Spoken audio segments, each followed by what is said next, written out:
Hola, buenas tardes, bienvenidos a todos. Muchas gracias por acudir después de la comida, el lunch, lo que hayáis podido tomar y os haya dado tiempo. Os agradecemos mucho que estéis aquí y os vamos a agradecer más que participéis, porque vamos a intentar que participéis, hablar lo menos posible nosotros y contaros algunas cosillas, pero que podáis lanzarnos preguntas y que podamos debatir un poco el tema. El tema que es hacia la demanda cero y el consumo nulo. Y para ello tengo aquí a 4 expertos, 4 compañeros que son realmente los protagonistas, a los que yo os voy a presentar. Bueno, mi nombre es Maite, directora de Calor y Frío, y os los voy a presentar solamente con el nombre porque luego ellos se presentarán en su actividad y en la empresa en la que trabajan. A mi izquierda, José Manuel Grao. Hola, José Manuel. José Manuel es director del área de innovación de Fabequer. Encantada. Omar Suárez, director general de Sanzalpi. Suntalpi. Sanzalpi. Como Sanzalpi o Santalpi. Gracias, Omar, por venir. Diego Muñiz, técnico de Indalsu. Hola, Diego. Hola. Y Alberto Jiménez, director técnico de Baxi. Se me hace como que están todos muy lejos, pero bueno, vosotros les veis bien. Bienvenidos a los 4 y sí me gustaría que os presentéis vosotros mismos. Así que adelante, José Manuel. De acuerdo, pues yo soy José Manuel Grao, soy ingeniero industrial, especializado en química industrial y materiales cerámicos. Y yo trabajo en Fabequer, que es una compañía que diseña y produce envolventes térmicas de tipo cerámico, ventiladas o confinadas.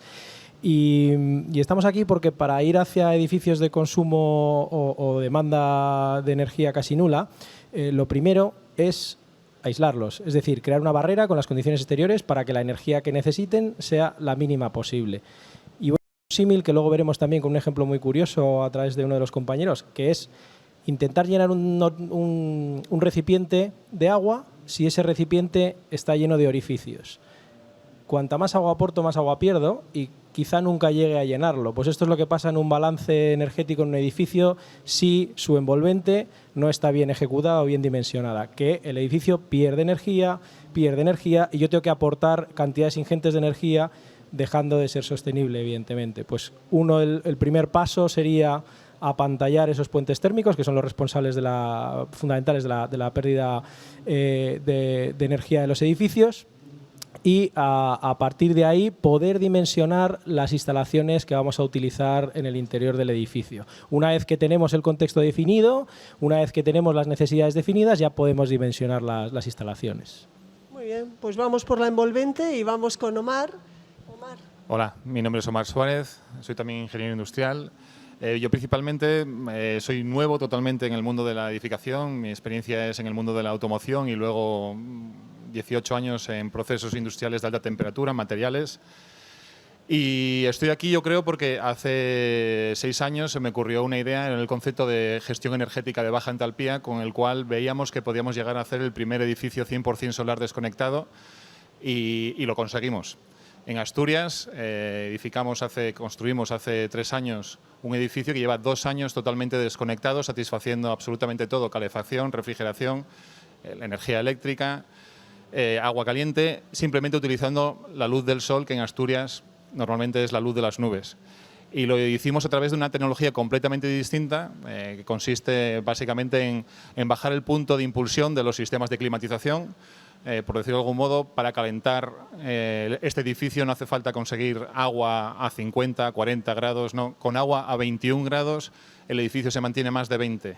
Una vez consigues eso, el efecto de baja entalpía, los límites de la técnica, que son básicamente cómo conseguir energía suficiente cuando aparentemente no la hay en un día nublado de invierno y cómo acumularla de los días buenos para los malos, se caen y es posible empezar a superar esas barreras. Y bueno, aquí estamos para aportar lo que se pueda. Que vaya surgiendo. Volvemos a la envolvente, Diego. Hola, ¿qué tal? Bueno, yo soy Diego Muñiz, soy arquitecto técnico, tengo experiencia en rehabilitación energética de edificación y ahora mismo trabajo en el departamento técnico de Indalsu, Domo, que es en la parte de ingeniería, en el desarrollo de carpinterías, de sistemas de carpinterías de aluminio. Y bueno, a nosotros nos engloba un poco en en la envolvente térmica, que es lo que nos toca, y bueno, es entrar un poco en el juego del intercambio de calor entre el entorno y nuestros espacios habitables, ¿no? Lo que hacemos para mejorar, bueno, pues cuando tenemos un paramento opaco, bueno, parte de lo que comenta mi compañero José Manuel, pues sí, ahí jugamos un poco con el aislamiento térmico para favorecer la baja transmitancia, pero cuando no tenemos bueno, los paramentos, o sea, el cerramiento, pues intervienen las carpinterías. Cada vez las carpinterías, pues oye, los proyectistas y los clientes las demandan pues, de mayor dimensión y al final pues, nos encontramos con muros de vidrio realmente.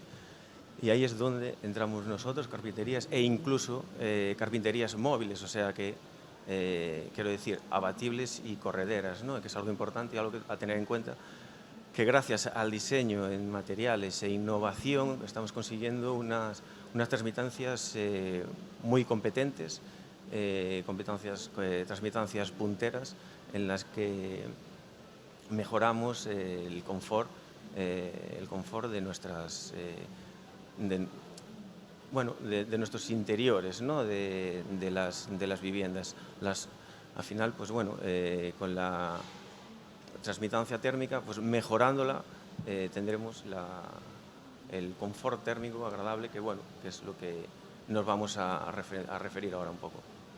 Muy bien, Alberto.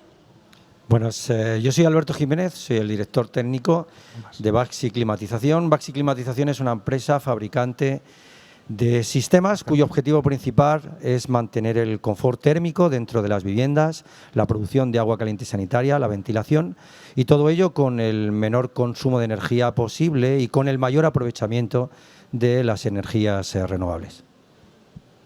Muy bien, pues la pregunta general para todos, ¿no? Vamos a hablar de edificios de consumo nulo, casi cero, hacia la demanda cero. ¿De qué estamos hablando cuando hablamos de estos edificios? Estamos hablando de, casi por la propia definición, ¿no? La propia formación de la pregunta, edificios que no necesiten apenas energía y que la poca que necesitan la puedan conseguir de fuentes renovables para ser funcionales y tener un confort dentro. También hay una característica y un paso más allá, que una vez conseguido esto queda recorrido. El recorrido es que puedan ser incluso positivos, ya no de consumo casi nulo, sino positivos y generar un excedente. Entonces yo creo que es un edificio, es aquel edificio que le pasa un poco como a la definición de sostenibilidad, ¿no? Que utiliza los recursos que tiene sin comprometerlos para el futuro. A ver, nada que añadir ahí, vamos, está perfecto. Lo único, bueno, nosotros hemos, a través de nuestra tecnología de baja entalpía, estoy vendiendo mi libro, hemos llegado al punto de, es posible, algo que parece, además cuando hicimos ese edificio buscábamos un poco romper los límites no solo de la técnica, sino también los mentales, ¿no? Todos tenemos en la cabeza la sensación de que en un día nublado no hay energía y sin embargo en la naturaleza, incluso en un día nublado, hay radiación suficiente para contrarrestar las pérdidas que a pesar de que hagamos un gran aislamiento, seguimos teniendo. O sea, es posible y podemos llegar en el peor día posible, llegar a que ese balance sea positivo o que sea tan mínimo que con un sistema simple de acumulación podamos llegar a compensarlo. Sí, es lo que comentaba antes, ¿no? Al final es un intercambio de calor, ¿no? De foco de energía, de foco caliente a foco frío y bueno, puede ser de interior a exterior o de exterior a interior y jugar con inercias térmicas dentro de los edificios, pues con densidad de materiales y eso te ayuda realmente, si está aislado por fuera generosamente, pues bueno, al final ayudándonos de sistemas, pues crear confort térmico dentro de nuestras viviendas. Bueno, ya poco que añadir, solamente un poco para que quede claro. Hay una directiva europea de eficiencia energética que define exactamente qué es un edificio de consumo de energía casi nulo. La define, aunque de una manera muy abierta, porque básicamente, como decía mi compañero, lo que dice es que un edificio de consumo de energía casi nulo es un edificio que consume poca energía, que la poca que consume la consume de manera eficiente y que además consume muchas energías renovables.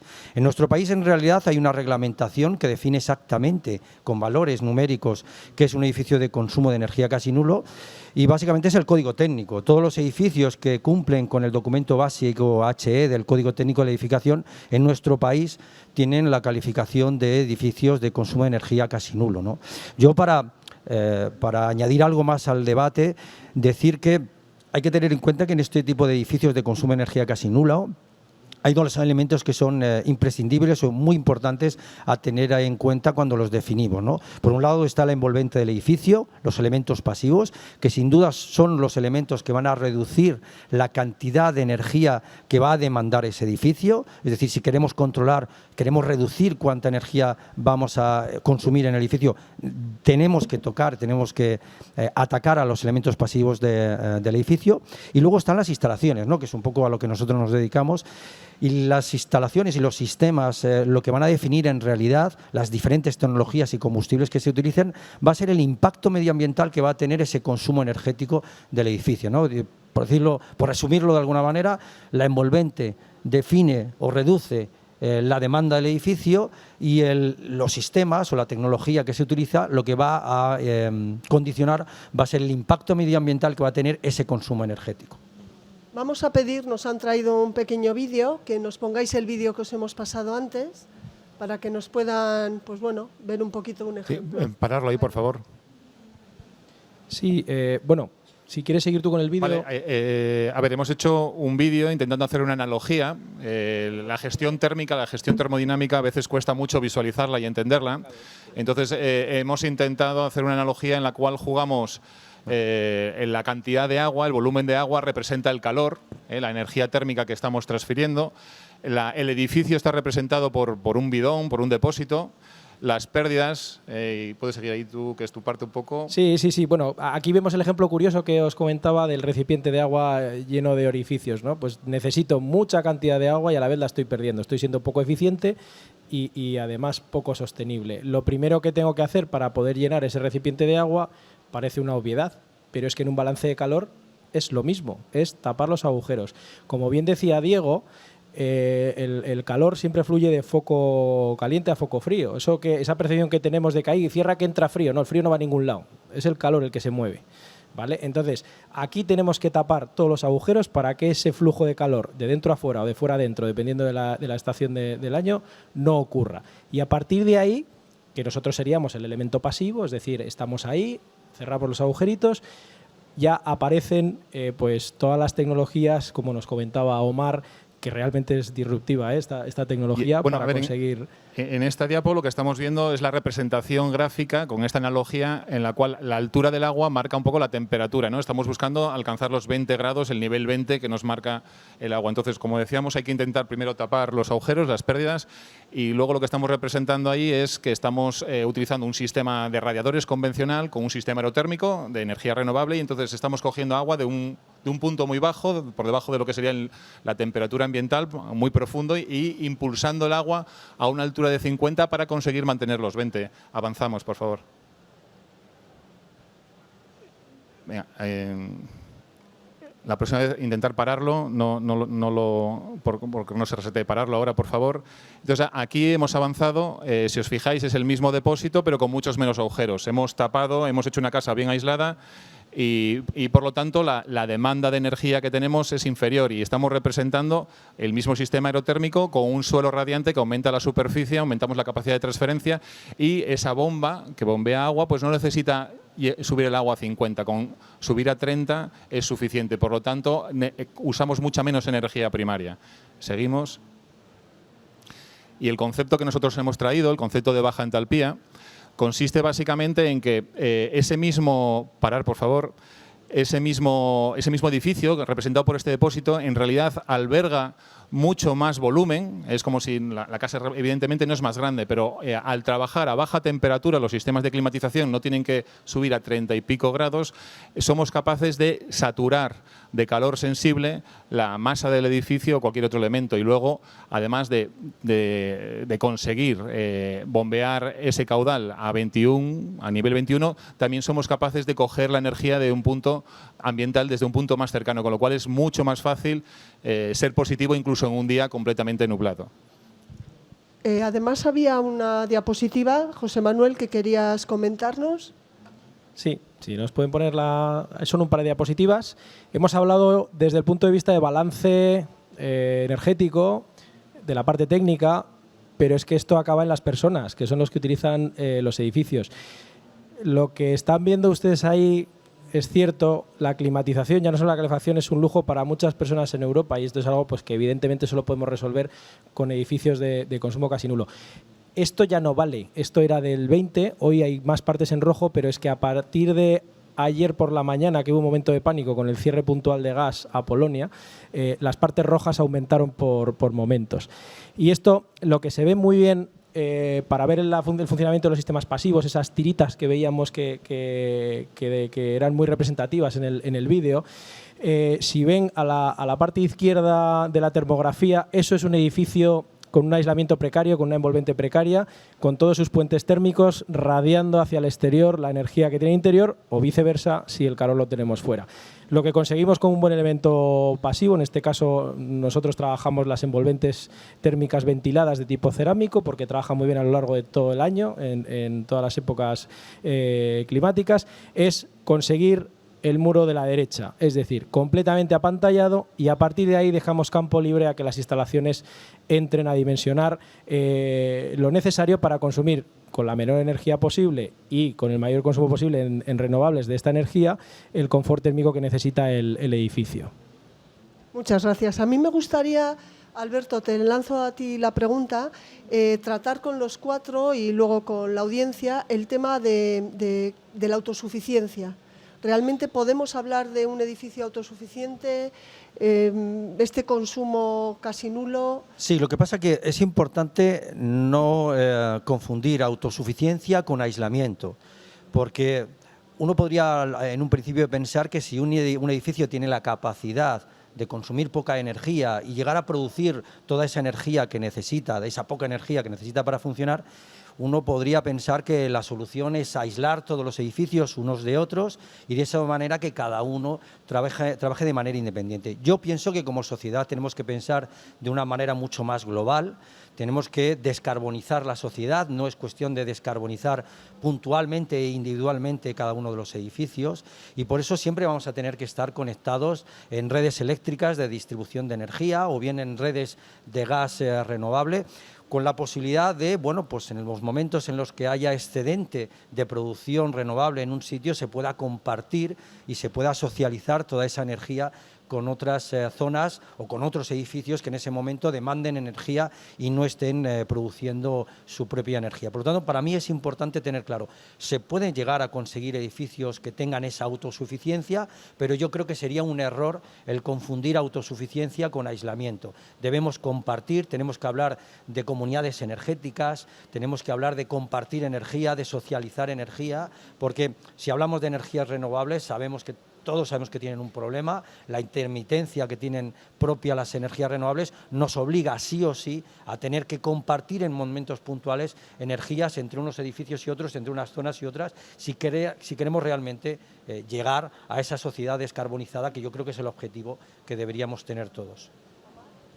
Bueno, como yo soy el único edificio 100% aislado del mundo, en realidad lo cojo el guante y tengo que decir que estoy totalmente de acuerdo con él. Nosotros estamos totalmente desconectados para demostrar que no que podemos vivir desconectados, sino que hay suficiente energía fuera para poder descarbonizarnos, que es el objetivo de verdad.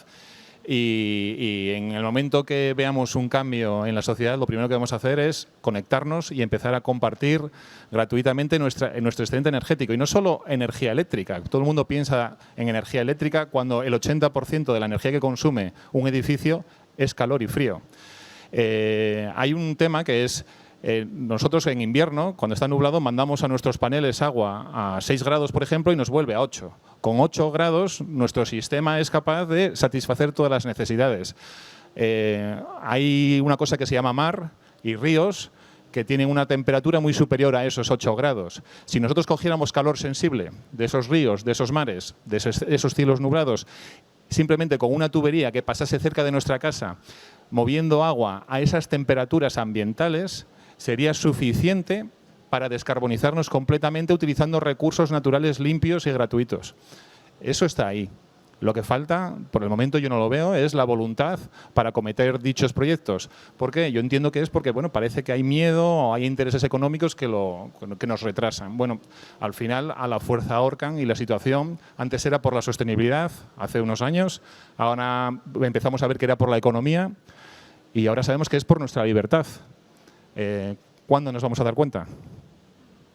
¿Querías comentar algo, José Manuel? Sí, sí.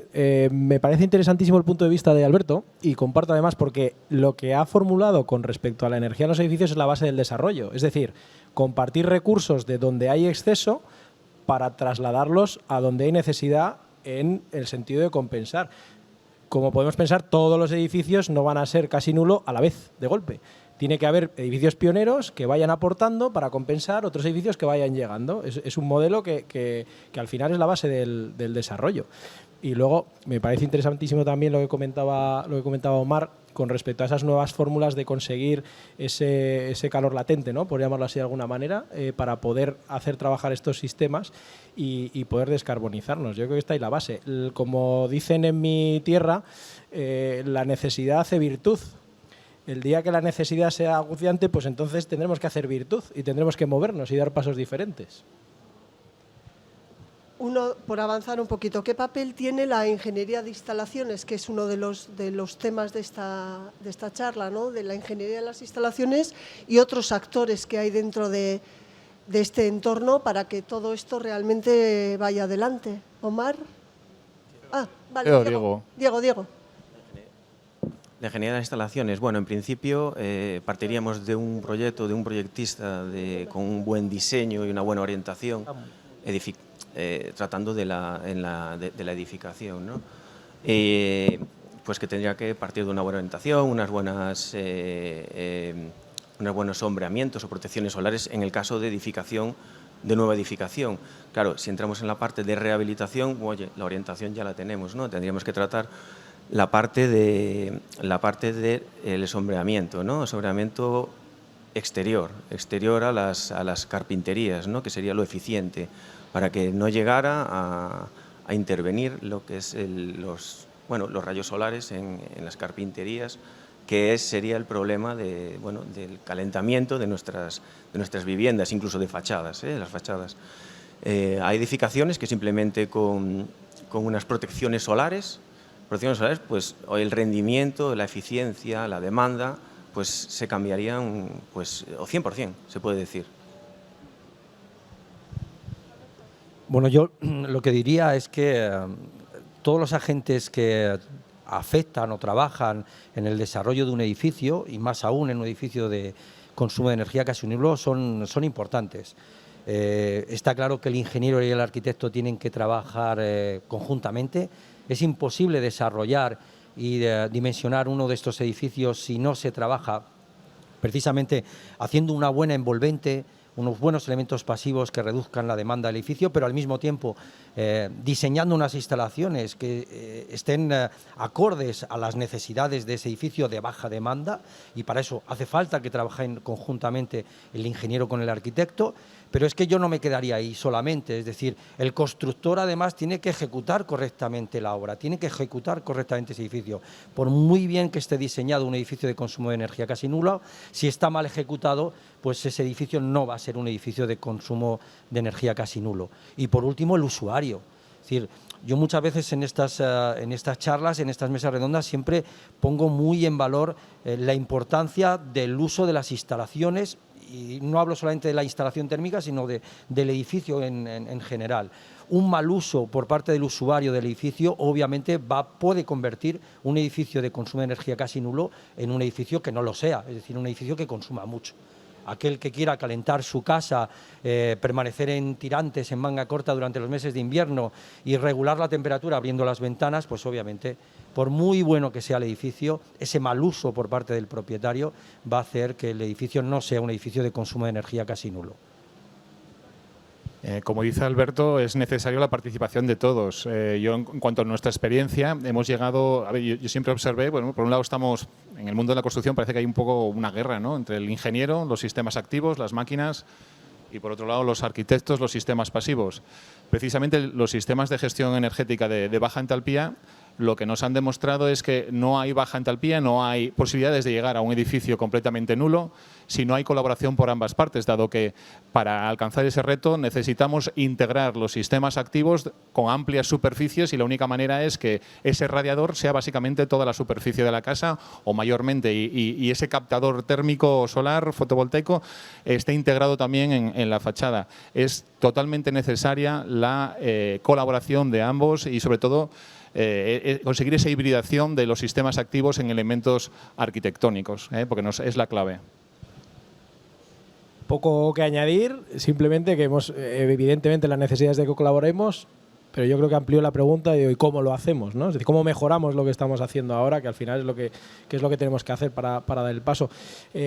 Yo siempre estoy obsesionado con los modelos colaborativos y los libros abiertos, ¿no? Es decir, olvidémonos de esta parte es mía, vamos a ver.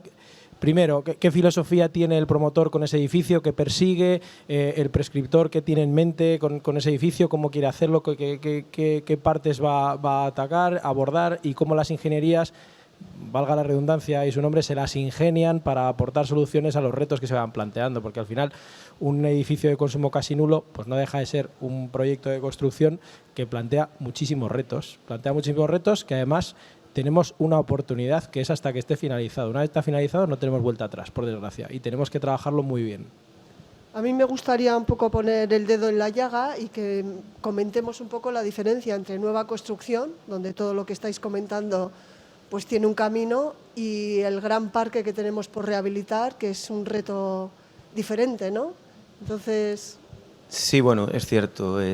Pues en España creo que es sobre el 40-45% del parque inmobiliario es de los 80 o de antes de los 80. Entonces las condiciones en las que se había edificado, bueno, no son las que tenemos ahora. Y bueno, ya te puedo decir que antes en España no es que se haya construido muy bien realmente hasta el 2017, 18, 19, incluso 20. Térmicamente, ¿no? Eficientemente, no ha sido unas edificaciones sostenibles, no se había pensado en la sostenibilidad, en la descarbonización. Entonces, bueno, es lo que están comentando mis compañeros. Al final, los proyectos es necesario que intervengan diferentes técnicos, tanto arquitectos técnicos, ingenieros, colaborando conjuntamente para llevar a cabo realmente pues, un proyecto eficiente. Es verdad que es necesario la colaboración de todos porque la definición arquitectónica al final es la que necesitan en la ejecución para no tener que improvisar soluciones, que estamos todos de acuerdo seguramente, es el defecto que se está produciendo en nuestra construcción. La rehabilitación es sin duda el reto más importante que tenemos por delante si hablamos de la descarbonización de nuestro país y de toda la Unión Europea. En nuestro sector la rehabilitación y la obra nueva no se parecen en nada. Y mi opinión personal es que plantearnos los mismos objetivos en obra nueva y en rehabilitación creo que es un error. Es decir, yo creo que en rehabilitación hay muchas cosas que no se pueden hacer. Es decir, los edificios son lo que son, tienen el espacio que tienen, las inversiones que se pueden hacer en la rehabilitación son las que son y por lo tanto yo creo que sería un error si pretendiésemos obtener en esos edificios rehabilitados los mismos resultados que obviamente tenemos que obtener en obra nueva. Yo creo que aquí en la rehabilitación la administración tiene un papel muy importante, siempre lo tiene, ¿no? Pero en la rehabilitación yo creo que más.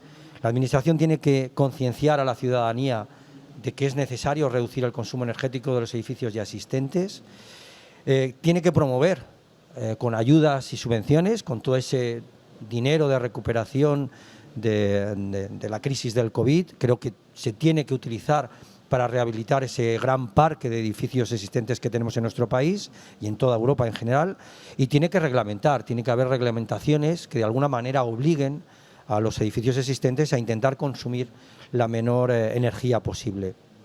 Ya solamente para terminar con respecto a la rehabilitación, de decir que yo tengo la sensación de que si buscamos los máximos de ahorro energético en la rehabilitación, igual o bien no obtenemos nada de lo que queríamos o obtenemos justamente el objetivo contrario. Es decir, igual dentro de unos años resulta que esos edificios rehabilitados no se han hecho con unos objetivos demasiado amplios, pues resulta que consumen más energía de la que consumían al principio. Por lo tanto, creo que la rehabilitación, repito, lo que decía al principio, para mí es el gran problema del futuro de la descarbonización en nuestro país. No tiene una respuesta sencilla, no creo que sea fácil de hacer. Y lo único, bueno, pues decir que los objetivos no pueden ser los mismos y que la Administración tiene que intervenir claramente en este sector, porque si no, creo que va a ser imposible conseguir hacer ese cambio en ese sector de la rehabilitación. José Manuel. Sí, yo también estoy de acuerdo en que es un entorno más complejo, que hay que marcarse objetivos realistas, pero no por ello deja de ser importante y no por ello debemos quedarnos de brazos cruzados. Os voy a dar algún dato. Uno de ellos es el porcentaje que supone en las emisiones globales de CO2 del planeta el hecho de habitar edificios. Es el 30% de las emisiones globales del planeta. Son edificios que ya están construidos. Cualquier reducción de este porcentaje es positiva. Si puedo llegar en rehabilitación a un 30% de reducción, que puedo, hagámoslo. No persigamos, como bien dice Alberto, un 80% y lo único que consigamos es frustración. Consigamos avances. Vayamos porque es ahí donde está el grueso de la descarbonización. Evidentemente ponemos un freno drástico a toda la nueva construcción que generamos para evitar ese crecimiento desmesurado de las emisiones, perfecto, y actuemos sobre las que tenemos. Fíjense que el sector de la construcción es el responsable entre el hecho de habitar edificios y el hecho de construirlos del 38%, ya está más cerca del 39% de las emisiones globales del planeta. Es decir, pasos que demos en la rehabilitación, pasos positivos. Y lo que es muy importante, porque el punto clave es precisamente la dificultad de intervención y la dificultad de financiación en las rehabilitaciones. Aquí sí que tiene que ir alineada la Administración. Imagino que saldrá luego, pero lo dejo caer. Hemos oído todos el anuncio de las ayudas.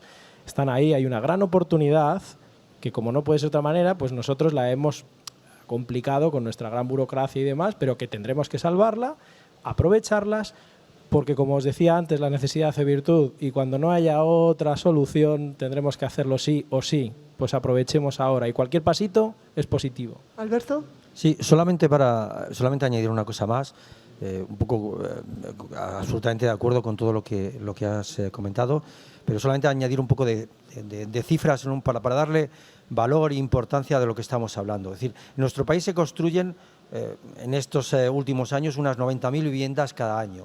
Tenemos un parque de vivienda instalado de 24 millones de viviendas. Es decir, un poco para hacernos a la idea de dónde está, digamos, la parte más importante de la descarbonización en nuestro país. Por lo tanto, lo de la obra nueva va muy bien, pero el reto está sin duda en la rehabilitación. Gracias por el dato, Alberto. A ver, yo voy a disentir en este momento de vosotros dos, en el sentido de que, a ver, nosotros cuando construimos aquella casa, que es un acto atlético, ¿vale? y nosotros mismos estamos de acuerdo, el sistema de gestión de baja entalpía, lo que queríamos mostrar al mundo es, esto es diferencial. Nos permite llegar a donde no habíamos llegado. Hemos llegado a ser completamente autónomos todos los días. Pero ese edificio contiene la tecnología, la clave, precisamente para resolver lo que es relevante, que es cómo arreglar todo el desaguisado que tenemos de los edificios mal aislados construidos durante los últimos 50 años. Sí es posible. Y aquí es donde digo yo que no estoy de acuerdo. Sí es posible y no hay pasos atrás. Es posible implementar sistemas de baja entalpía en edificios mal aislados. Y si los implementas, y nosotros hemos evolucionado nuestra tecnología para hacerla industrial y poder implementarla masivamente, todavía no lo podemos escalar porque no tenemos los medios productivos, pero el producto ya existe. Un piso medio de unos 100 metros cuadrados, aspiramos por un montante, una inversión de unos 10.000 euros, asumible. El coste energético térmico actual de ese edificio, dejarlo en el 10% de lo que hoy es en día. 10% económico, 10% a nivel de emisiones. O sea, 90% fuera. Es posible. Igual que nos hemos desconectado en ese edificio, es posible. Todavía no lo hemos hecho, pero es cuestión de meses, un par de años a lo sumo, de poder demostrarlo. Aquí, sí, a mí me gustaría añadir también, al hilo de lo que comentábamos antes en las otras intervenciones, lo que hablábamos de compartir los recursos, ¿no? Los excedentes. Aquí nosotros hemos medido y lo hemos llamado la regla del 1 a 3, es decir, un edificio de nueva construcción positivo con esos excedentes es capaz de compensar a 3 edificios rehabilitados que no llegan a máximos, pero que gracias a los excedentes de ese otro son capaces de hacer una media de consumo casi nulo. Es decir, ahí está la gracia de ir dando pasos adelante e ir haciendo lo máximo posible en cada uno de los edificios. Evidentemente en la rehabilitación pues las actuaciones son complicadas, vuestra tecnología, como dices, es posible aplicarla, es posible aislar edificios mal aislados, hoy apantallar edificios es muy fácil, ya solo apantallando, como os decía antes, se reduce el 30% de la pérdida de energía que se produce a través de los puentes térmicos. Tenemos algo muy sencillo. Si aislamos también cubiertas, bajos y cerramientos, se reduce un problema de financiación y de ejecución, básicamente. A mí me gustaría, quedan 9 minutillos y me gustaría dedicárselo a la audiencia, a que podáis preguntar si tenéis alguna duda, si queréis plantear alguna pregunta. Si no, seguimos nosotros, pero ¿alguien tiene algo que preguntarles a ellos? ¿Nadie? ¿Yo puedo preguntarles? Tú puedes preguntarles. ¿Sí? Sí. ¿Sabéis lo que consume vuestro vehículo o la autonomía que tiene? Sí, ¿verdad? ¿Sabéis lo que consume vuestra casa? Pues hay mucha gente que sabe lo que consume su vehículo e incluso decide la compra de él por lo que consume, pero no tiene ni idea de lo que consume su casa. Por desgracia, en estos meses sí se está dando cuenta de lo que consume su casa. No, pregunta. ¿Sabéis una casa de 100 metros cuadrados, la media en España, 120 kilovatios hora por metro cuadrado de año de calefacción?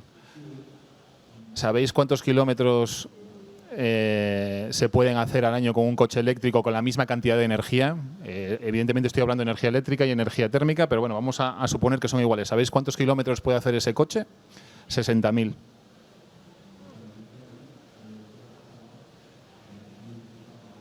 Las viviendas no son eficientes para nada, ¿eh?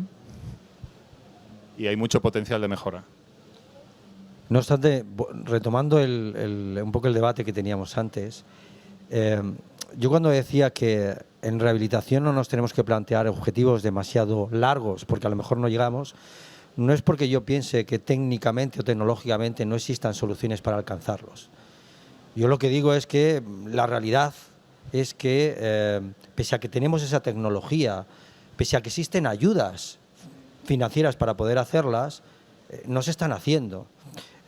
Hace 2 días celebrábamos el congreso, un congreso de FGECA, de instalaciones térmicas, en las que participaba gente de la Administración, gente del Ayuntamiento de Madrid, y nos explicaba cómo en las ayudas que habían ofrecido a la rehabilitación de viviendas aquí en Madrid, solamente se habían agotado aquellas que tenían que ver con la sustitución de calderas de carbón por calderas de gas o calderas de gasóleo por calderas de gas. En el apartado de sustitución de calderas de carbón, gas o gasóleo por bombas de calor, las ayudas habían sido 0, es decir, no había habido ninguna solicitud.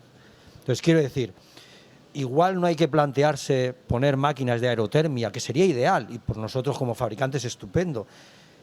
No habría que plantearse ponerse una máquina de aerotermia en todas las viviendas de España, porque igual no hay espacio, no hay capacidad de hacerlo.